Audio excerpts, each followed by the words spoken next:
ልክ እንደ እሳት የሚያበራ የፊቱ መልክ የሚያንጸባርቅ ከክብሩ ግርማ የተነሳ እጅግ የሚያስፈራ አንድ ክቡር መልአክ በእጁ የምትገለባበጥ የእሳት ሰይፍ ይዞ ከገነት በር ላይ ቆሞ ነበር።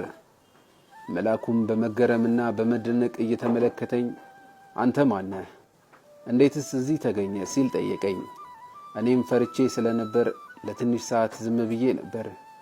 እሱ ግን እጅግ በመደነቅ ጥያቄውን እያከታተለ በድጋሚ ቆይ አንተ ማን ነህ? አዳም ነህ?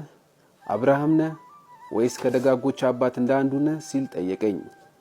እኔም የሚያብለጨልጨውን ፊቱን እየተመለከትኩ እንዲህ አልኩት፣ አንተ ክቡር መልአክ ገነትን ጠባቂ ምን ልመልስልህ አይደለሁ አዋቂ። ማነህ አትበለኝ ስም የለኝም እኔ፣ ስሜ ክርስቶስ ነው የሞተው መድኔ። ደሞም አብርሃም ነህ ላልከኝ አይደለሁም እኔ፣ አዳምስ ነህ ላልከኝ አይደለሁም እኔ።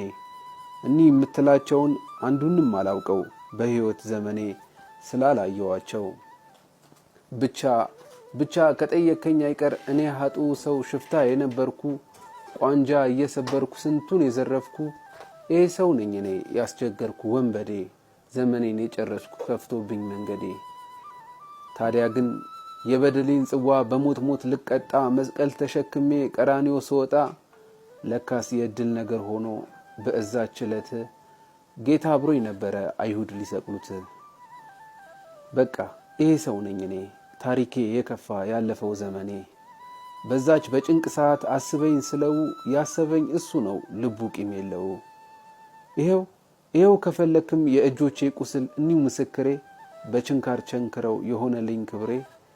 ወስብሐት ለእግዚአብሔር ወለወላዲቱ ድንግል ወለመስቀሉ ክቡር። ይቆየን።